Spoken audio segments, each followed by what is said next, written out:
Et si toi aussi tu veux reprendre le contrôle sur ton argent, j'ai créé une formation totalement gratuite, améliorer vos finances personnelles et démarrer une nouvelle vie. Tu retrouves toutes les infos dans les notes de l'épisode.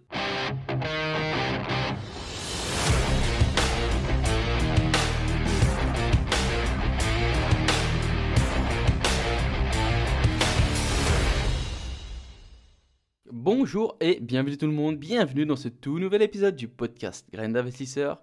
Comme d'habitude, c'est Anthony et c'est toujours un plaisir de vous accueillir pour l'épisode du jour. Les amis, j'espère que vous avez la forme, que vous avez la pêche. Moi, ça va impeccable. Je vous fais cet épisode un petit peu en avance. Alors, pour vous, il n'y aura pas de, il y aura pas de problème, ça sortira mercredi prochain. Mais je pars en vacances. Je pars vendredi soir. Non, samedi matin, pardon. Je pars samedi matin. Et j'y vais en mode vraiment coupure. Donc je vais pas prendre mon PC, je vais y aller vraiment tranquille, profiter pendant une semaine. Je vais partir du coup au Maroc, chiller impeccable. Et du coup, je vous fais cet épisode en avance. C'est un épisode que j'ai pas du tout préparé. On va parler de plusieurs choses, notamment une remarque que j'ai eue pas mal de fois en commentaire, c'est Anthony, tu nous parles que des bons trucs, enfin, t'as que des négos, que des bonnes négos, que de l'obtention de prêts, etc., etc., etc. Donc, on va parler de plein de choses. On va parler de mes échecs, qu'est-ce que je regrette, même si faut jamais regretter et on assume toujours ses responsabilités. Mais moi aussi, j'ai vécu des trucs de merde et ça fait partie du job, les amis. C'est comme ça. Concernant, on va commencer direct, hein. On va commencer directement on va parler par quoi? Par les investissements. Allez, on va commencer par les échecs au niveau de mes investissements. Alors, il y a un investissement que je regrette de ne pas avoir réussi à faire. C'était quasiment au début de ma carrière d'investisseur, entre guillemets. J'étais dans une période compliquée. On va passer les détails perso parce que c'est vraiment très personnel. Euh, Pas une situation financière assez stable. Donc, j'étais clairement, je pense que j'étais pas excessivement finançable. Et donc, on me propose une offre. En fait, c'est une offre que genre je ne peux absolument pas rater. C'est une offre en or. C'est-à-dire que on me propose un bien qui, pour moi, est une erreur de marché. Le bien, c'est un immeuble composé de deux grandes maisons, divisées en deux chacune, avec un grand bâtiment à l'arrière, avec un studio et un tout petit terrain. Et ça vaut normalement 200-250 000. Et on me le propose à 100K. Donc c'est une opération que genre, même si j'étais pas encore vraiment à fond dedans, je sais que je peux pas manquer cette opération, tu vois. Donc, je me positionne, on signe à 100K et tout. Et là, je sais que le financement, ça va être une galère.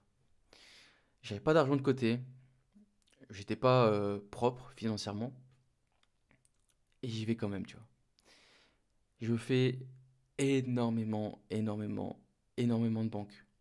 Je me prends des refus sur refus sur refus sur refus. Pourtant, je suis quand même assez teigneux, tu vois. Et je sais que j'aurai pas le prêt. Et puis, bah, se passe 2 mois, j'ai pas mon prêt. Et cette opération, bah, du coup, se revient sur le marché et est achetée dans la foulée, tu vois. Donc ça, c'est un de mes regrets, on va dire. Un de mes plus gros regrets, c'était une opération juste, juste sur le papier, on était comme ça, en location nue à l'année. J'étais sur à peu près, alors j'ai plus vraiment les chiffres en tête, mais on était sur 16 ou 17% en faisant rien de spécial. Ensuite, on va parler des biens que j'ai voulu acheter qui me sont passés un nombre incalculable de fois sous le nez. Ça, c'est pareil, les amis, hein. Dans l'immobilier, quand tu te mets vraiment à fond dedans, on dit en général, on dit 100 visites, 10 offres, une acceptée. Et alors, j'ai pas vraiment vérifié le ratio, tu vois, mais je pense on est à peu près sur ça, parce que le nombre d'offres que j'ai dû faire, euh, moi je calcule toujours par rapport à mes chiffres, hein. C'est-à-dire que je vise 12%, s'il n'y a pas 12%, je fais une offre pour que ça arrive à 12%. Même si l'offre vient être massacrée, alors bien sûr, je fais des offres sur des produits d'investissement, c'est-à-dire que le mec qui vend un manoir, je vais pas lui proposer, parce que voilà, je sais que c'est un manoir. Mais sur les offres sur les produits d'investissement, moi je suis sur 12%, donc je fais des offres à la base de 12%. Et combien d'offres, franchement, les amis, je suis arrivé, j'ai déjà fait des offres, je sais même pas combien vous dire d'offres qui a été refusées, mais ça devient une habitude, tu vois. Et ça, comme je vous l'ai déjà dit à travers ce podcast, faut rester focus sur ces objectifs. C'est-à-dire que si pour toi c'est 12%, commence pas à bafouer tes chiffres et reste sur 12%. Parce que si tu commences à enfreindre tes propres règles, tu n'iras pas très loin, ça c'est sûr. Donc 12% et je me suis déjà pris des vents des agents immobiliers à me dire: «Ah, mais vous êtes fous, c'est n'importe quoi». Et je leur prouve, tu vois. Là dernièrement on a acheté, enfin j'ai fait une offre pour un truc, c'est trop cher, tu vois. Le prix était énormément au-dessus de ce que ça valait réellement, et je lui fais une offre qui pour moi est somme toute raisonnable, tu vois. Et je lui présente à l'agent, et le gars il me dit: «Mais vous êtes fou». Et là je lui sors, parce qu'il y a, il y avait, il y a à peu près, quoi, au mois de avril, j'ai signé un immeuble de 2 appartements, et c'est, allez, concrètement, quasiment la même chose à quelques mètres carrés, tu vois. Donc je lui montre, je dis: «Regardez, j'ai acheté ça, il y a une terrasse, il y a ça, il y a ça, il y a ça, et j'ai acheté à ce prix-là». Je lui montre, hein, en toute transparence. Il me dit: «Ah, vous avez de la chance». Je dis: «Ah, j'ai de la chance, pas de problème». Je lui montre un autre de mes logements, et je dis: «Voilà, regardez, je l'ai acheté à ce prix-là». Et là, il me dit: «Ah oui, mais le marché il a augmenté». Je lui dis: «Ah, mais arrêtez, le marché a augmenté, ça vaut pas le prix, tu vois, concrètement». Et il me dit: «Ah, vous êtes fous, c'est pas comme ça». Il me propose des rentabilités à 8%. À 8%, je suis désolé, mais je vais dans une plus grande ville. Parce que pour faire ça, je prends du risque, et le risque, il faut mettre le ratio bénéfice-risque en corrélation. Parce que si tu prends plus de risques pour avoir un ratio plus faible de rentabilité, ça sert à rien. Parce que autant, si tu veux moins de risques pour avoir une rentabilité moindre, dans ce cas-là, tu vas dans une plus grosse ville. Et ça, les gens, ils ont du mal à le comprendre. J'ai quand même la, comment dire, la détermination que ça va s'inverser très bientôt, cette situation, les amis. Euh, on va pouvoir charcuter, je pense. Donc, à part ça, proposez, faites des offres. Dans tous les cas, au pire, vous allez vous prendre un non. C'est pas grave, c'est rien. Se prendre un non, au moins, t'as fait l'effort. Parce que qui sait, tant que tu proposes pas, tu peux pas savoir. Des fois, tu sais, t'as un immeuble à 200 000, et que c'est excessivement trop cher par rapport au prix réel, et tu proposes, je sais pas, 120 000. Et bah, qui sait, peut-être. Si toi, ça rentre à 120 000, propose 120 000. Peut-être que ça va passer. Parce qu'au final, tu t'en voudras, si tu vas t'en vouloir si tu fais pas l'essai, et puis tu apprends quelques temps après que ça a été vendu à ce prix-là. Tu vas t'en mordre les doigts. Donc propose. L'avenir appartient aux audacieux. Euh, Ensuite, on peut parler de quoi encore? On va parler des visites. J'ai visité un nombre incalculable de biens, les amis, vous vous en doutez. Et j'ai vu des trucs. J'ai vu des trucs. Et moi, je retiens quand même quelque chose de ça. C'est que le fait de visiter. Alors, je fais un parallèle vite fait. Mais avant, j'étais pompier. Et c'est vrai que en tant que pompier, tu vois quand même la misère des gens. Et, et ça faisait longtemps, tu vois, que ça fait quoi? Ça fait maintenant quelques années que j'ai arrêté les pompiers. Et je peux te dire que je vois toujours la misère des gens, tu vois. Parce que quand je vais visiter, combien d'appartements, combien de logements, de biens que je vois des, des pauvres gens habiter dans des logements dégueulasses, insalubres, tu vois. Et je suis triste. Franchement, je suis triste. Quand je vois ça, je suis vraiment triste pour les gens. Et tu vois, je suis quand même assez fier de ne pas proposer ça à mes locataires. Parce que ceux qui font ça, c'est des putains de marchands de tapis, c'est des putains d'investisseurs véreux, tu vois. Et genre la dernière fois, je vais visiter un. Je vous fais le petit passage triste, hein. Et après, on fera le petit passage marrant. Mais la dernière fois, je vais visiter. Et genre, il y a une fenêtre dans un logement qui est avec. Il y a du carton dedans. Il n'y a plus le verre. Il y a du carton et du sac poubelle. J'ai dit, ah, mais c'est quoi de ça? Oui, bah, la fenêtre a été cassée. Le propriétaire veut pas. Elle était fissurée quand on est arrivé. Le propriétaire veut pas la réparer. J'ai dit, ah, mais c'est un scandale. Franchement, c'est un scandale. Où je vois des pauvres gens, tu vois, avec. Ils sont beaucoup dans le logement et c'est un petit T2, tu vois. Là, ça me. C'est la tristesse, tu vois. Franchement, il n'y a pas d'autre mot. Pour moi, je suis triste de voir ça. Mais bon, c'est la vie. Moi, j'essaie de quand même rester droit dans mes bottes, comme dirait l'autre. Je propose toujours des choses où moi, je sais que je pourrais aller vivre dedans. Et c'est aussi ce qui fait la différence. Parce que quand je regarde actuellement ce que je propose en location et ce qu'il y a sur le marché, bah ça me fait rire. Ça me fait rire parce que franchement, j'ai aucun mal à louer.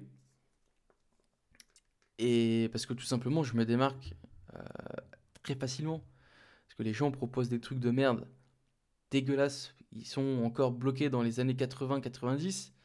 Toi, tu proposes un truc qui pète, moderne, propre, neuf, plus cher. Parce que je propose des prix qui sont plus chers que le prix du marché. Et j'ai un nombre incalculable de dossiers. Là, dernièrement, on a mis une maison en location. Je en avais déjà parlé, les amis. C'est un investissement que j'ai payé euh, 80 000. Ouais, j'ai dû payer 80 000. J'en ai pour 30 000 balles de travaux. Ça me fait 110 000 euros de budget total. Et j'ai loué juste une maison qui, pour l'instant, a été finie de rénover parce que l'autre est encore en rénovation. Je l'ai déjà loué 750 euros. Quand je regardais les prix, j'étais pas vraiment fixé sur le prix. À la base, j'étais parti sur du 650, 670, tu vois. Et en fait, chez moi, les prix à la location ont vachement augmenté. Et quand je regardais les trucs, il y avait des gens qui proposaient des trucs de merde à un prix abusé. Et je me dis, tu sais quoi, Anthony, je vais tester. Je vais essayer un truc. J'ai mis cette annonce sur le Bon Coin et j'ai mis le loyer, je crois, un des loyers les plus chers de ma ville, en rapport avec la maison, hein, bien sûr. Et voilà, j'ai mis cette maison à 750. Et j'ai eu tellement, tellement, tellement de retours. Pour vous dire que même si tu es au niveau du prix du marché, t'es plus cher, mais que tu fais la diff. Je suis dans un secteur propre, calme, bien positionné, on est en plein centre-ville. Tu as de la place de parking, tu as du terrain, tu as une maison 4 chambres avec 2 salles de bain, une cave, euh, une petite terrasse. Bref, tu as un truc, tu vois, je me démarque quand même de la concurrence. Le truc est neuf, refait à neuf.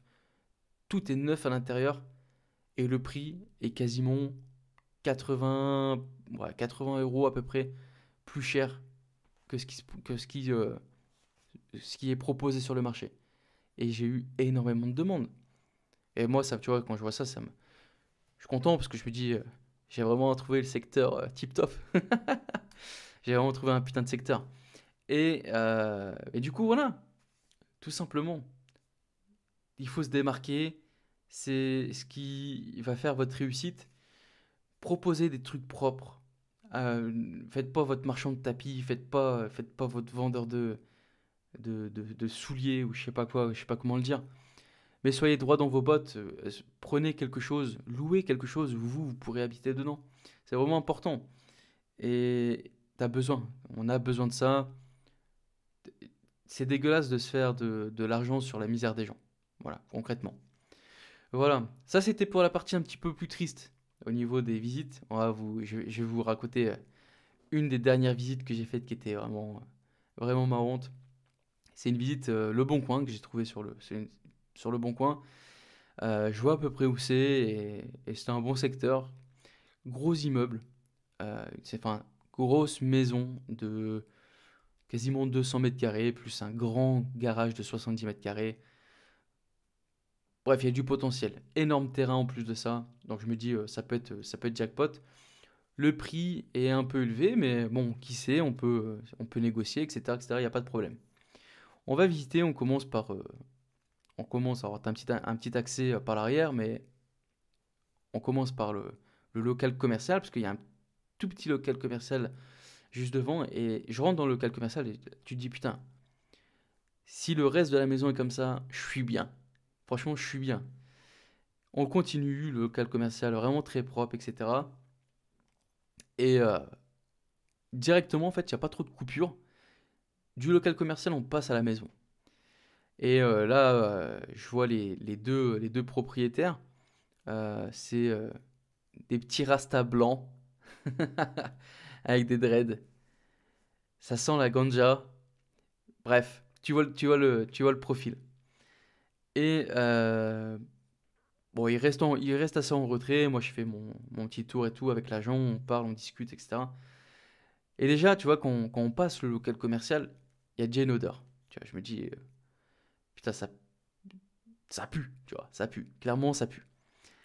Bref, on fait la visite et on monte à l'étage. Donc, c'est une maison sur 2 étages. On monte au premier étage et on arrive au niveau d'une chambre. Et franchement, j'ouvre la chambre, putain. Ça puait. Mais à un point, j'ai cru qu'il y avait un mort. Il y avait un mort dans la chambre.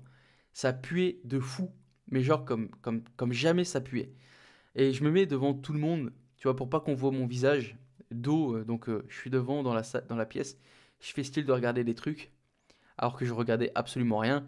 Juste on me voyait pas, mais je mettais mon nez dans mon t-shirt pour respirer mon parfum parce que ça puait un truc de fou. Euh, mais il n'y avait pas que ça qui clochait dans cette chambre, tu vois. C'est que c'est une vaste chambre, tu vois. Il y avait au moins 20 mètres carrés, je pense. Au moins 20 mètres carrés la chambre. T'as le lit en plein milieu, quasiment en plein milieu de la chambre. Et juste à 1 mètre de cette chambre, à 1 mètre du lit, t'as une baignoire d'angle. Mais qui n'est absolument pas dans un angle. Qui est, pareil, en plein milieu de la chambre. Là, je me dis, merde. Je regarde l'agent, je dis, mais c'est quoi Il me dit, ah ouais, ouais. Je dis, mais c'est alimenté en eau ici. Et mec, en plein milieu de la chambre, il y a les évacuations.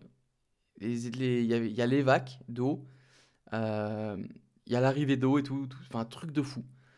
Et je demande à l'agent, c'est quoi en dessous? Il me dit, ah non, non, en dessous, c'est une pièce. Et en fait, les mecs, ils ont fait une poutre où ils ont fait passer les trucs.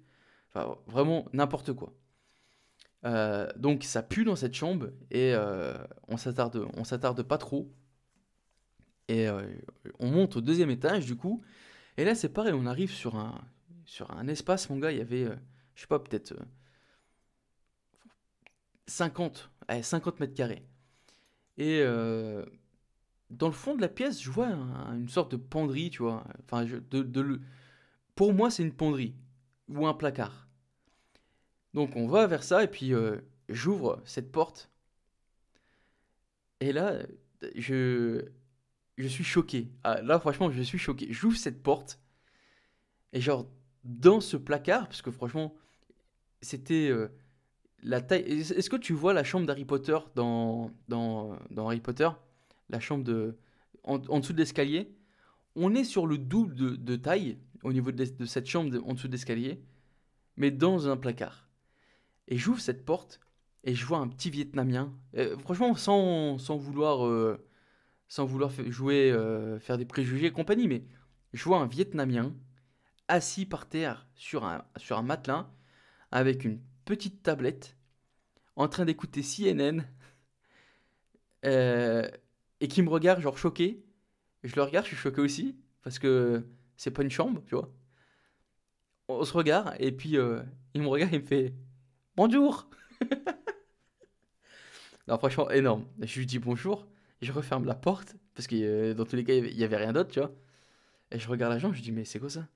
Elle me dit ah ouais, ouais, c'est un locataire. Je dis c'est un locataire dans. Et franchement, je suis tombé des nues.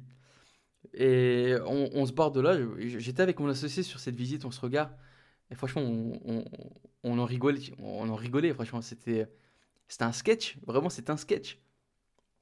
Et vas-y, on descend, on va à l'extérieur. On va voir le garage. Le garage est immense. Le garage très propre et tout. Et juste à gauche, je vois le terrain. Mais putain, le terrain, j'avais l'impression que c'était une casse automobile, tu vois. J'ai dit, putain, c'est quoi tout ça? Ah oui, oui, ils font du business de voiture, etc. J'ai dit, ah, ok. Et le terrain, il y avait tellement de merde. Il y avait des pneus de tracteur, il y avait tout et n'importe quoi. Le terrain est tellement dégueulasse que genre l'agent, il sait pas me montrer où s'arrête le terrain, tu vois. À tel point. Franchement, n'importe quoi. N'importe quoi. Cette visite, c'était un sketch. Bon, du coup, on n'a pas donné parce que le prix était absolument pas négociable. Un prix qui a été encore une fois surévalué, qui est dans X agences, donc il y a un bien qui sera jamais vendu. Donc on se positionne pas et puis on passe à autre chose. Bon voilà, et pour la dernière anecdote, les amis, c'est quelque chose qui m'est arrivé. Et je me suis tâté à vous la raconter cette histoire, mais je vous la raconte quand même. Euh, Grosso modo, c'est un investissement que j'ai fait. Et j'avais une locataire qui était présente à l'intérieur. Et donc j'achète avec le locataire, pas de problème. Aucun impayé, etc. etc. Et puis le jour où je suis propriétaire, je crois 3 ou 4 mois plus tard, j'ai plus de loyer. Et moi, quand j'achète avec un locataire à l'intérieur, je vais toujours me présenter, donner les RIB, etc., etc. Et puis je leur explique, voilà, moi c'est carré, c'est comme ça, on fait comme ça, tac, tac, tac, tac. Comme ça, les choses sont claires. Et j'ai toujours, euh, j'ai toujours cet aspect humain, tu vois, qui me dit, ok, énonce aussi les trucs, voilà. Et grosso modo, je leur dis aussi, je leur dis, écoutez, voilà, je sais que dans la vie, on peut avoir des difficultés, etc., etc. Il n'y a aucun problème sur ça. Et par contre, voilà, je veux pas être pris au dépourvu. Je veux toujours être prévenu en amont et pas de coup de Trafalgar, tu vois. Tu me la mets pas à l'envers et il y aura pas de problème. Elle me dit ok et tout. Et puis, bah, du coup, 3-4 mois plus tard, impayé de loyer. Je l'appelle, pas de réponse. Je lui envoie des messages, pas de réponse, etc. Bon, je dis ok. J'étais déjà plus sur place, tu vois. Il se passe une semaine, je lui envoie un courrier avec accusé-réception, pas de nouvelles. Je commence à m'inquiéter un peu, tu vois, parce que voilà, je contacte le locataire d'à côté, et juste par curiosité, je dis ah voilà, écoutez, est-ce que madame Untel est là? J'ai pas de nouvelles, je m'inquiète un peu. Elle me dit oui, oui, oui, oui, elle est là, elle est là. Il me dit ah ok, ok, y a pas de problème.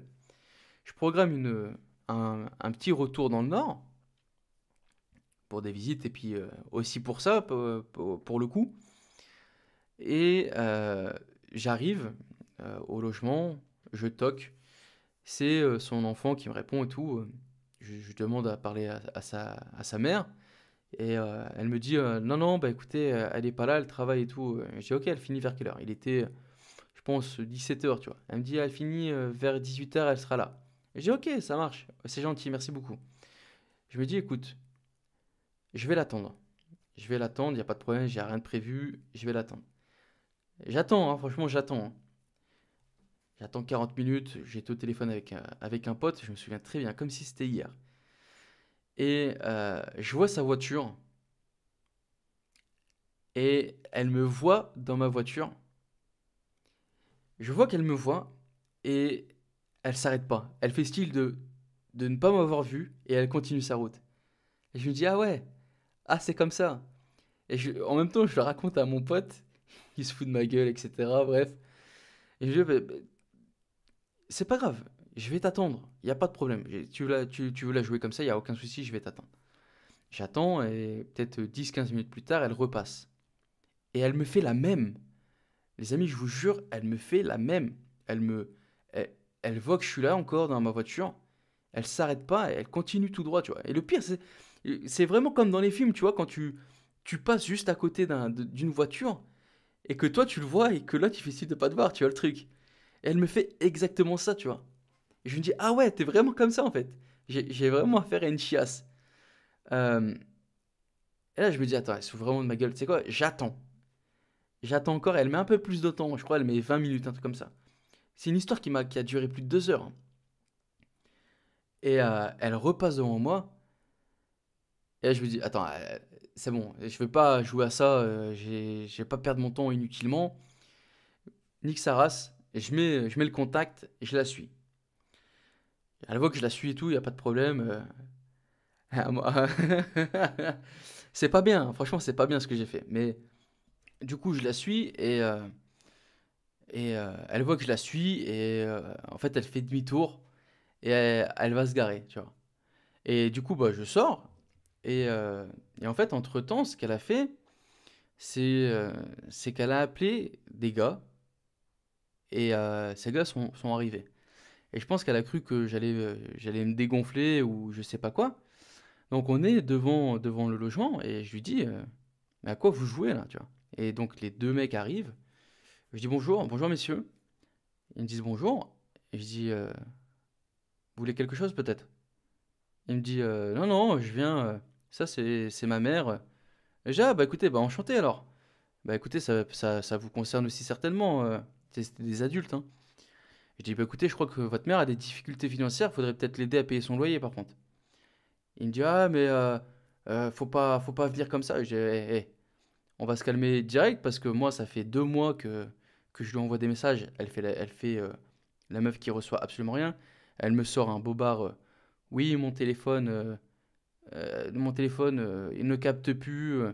Bref, tu sais, les bons arguments de merde. Bref, et puis avec ses deux fils, elle a cru que j'allais me dégonfler, tu vois. Et je lui dis, moi, soit on trouve une solution à l'amiable.